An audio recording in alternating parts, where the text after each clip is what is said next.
Viewers আসসালামু আলাইকুম। এই বাংলা বাক্যটা এখন আমরা বুঝিয়ে ইংরেজিতে করব। হালাল পথে উপার্জনের চেষ্টা করুন। তো এটা হচ্ছে কি ইম্পারেটিভ সেন্টেন্স। ইম্পারেটিভ সেন্টেন্স ওই সেন্টেন্সকে বলা হয় যে বাক্য দ্বারা আদেশ, নিষেধ, অনুরোধ বোঝানো হয়। তো এখানে অনুরোধ করছে যে কি হালাল পথে উপার্জন করুন। তো ইম্পারেটিভ সেন্টেন্স শুরু হয় ভার্ব তারপর অবজেক্ট। তো বাংলা বাক্যের শেষে সচরাচর ভার্ব থাকে। চেষ্টা করুন, ট্রাই। চেষ্টা ইংলিশে ট্রাই, ট্রাই। তারপর টু, যেহেতু আর্ন, ট্রাই টু। তারপর উপার্জন ইংরেজি আমরা লিখতে পারি earn, E A R N. Try to earn, কি আর্ন করতে হবে? Money, O N E Y, money. Try to earn money.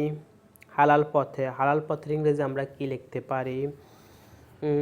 Legal way লিখতে পারি, আবার হালাল ওয়েও লিখতে পারি। তো প্রথমে আমরা প্রিপোজিশন ইন নিয়ে নিচ্ছি। ইন আ হালাল ওয়ে, HALAL, হালাল। আপনারা চাইলে লিগেল ওয়ে লিখতে পারেন।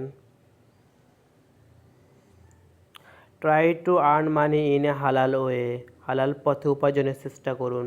ধন্যবাদ। আসসালামু আলাইকুম।